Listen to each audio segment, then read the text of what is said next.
Wondering what you could expect from a jury research project?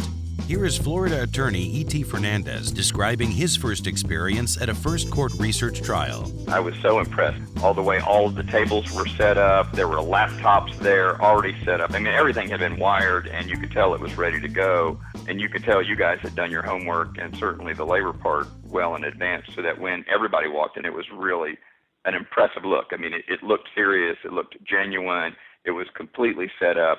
You guys came in later that morning and had nothing to do other than tell people where to sit, and then they took off. You should be proud of it. After the parties are introduced, we start with opening arguments. Treating patients on his own. I don't know if Mike told you later, but I literally stopped him in the presence of everybody later that evening and said, I want some more information about you guys because I would recommend you above any other organization I've ever seen, and I've seen dozens of them over the years. Between every presentation and witness, we collect written responses from jurors, which we watch in real time on your first court laptop.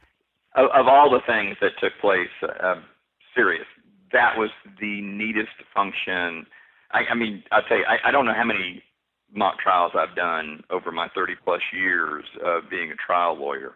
That feature, that software program that you've got, that instantaneous feedback from every single juror who wanted to make a comment, was the part that was the most impressive part of everything that I saw.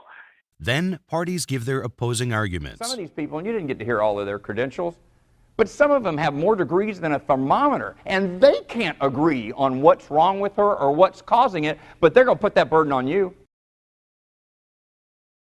There was an issue that probably within 30 days of getting the case for the defense, I seized on and I thought would be an important issue. And to get some kind of validation that it was not only the big deal I thought it was a bigger deal than I thought it was, but more importantly, for those 6+ years, I can't tell you how many other people, lawyers, everybody across the board was telling me it would never be a big deal.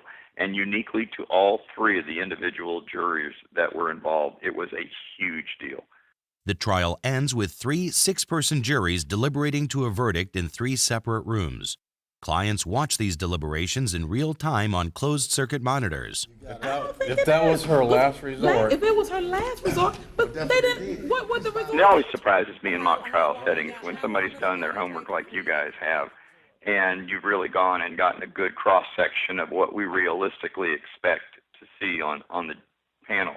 They have a tendency to take it far more serious than sometimes I think we give them credit for taking it. I mean, you get what is more representative of a good working class group of people in the real world, in the real settings, and I've tried over 100 jury trials, so trust me when I tell you, I know what to expect and what we typically see, and this group looked exactly like them. We hope this has given you a good understanding of what to expect from a well-designed jury research project. Litigants today have many ways to get great feedback from laypeople. We are happy to set forth those options for you and to answer any questions you may have.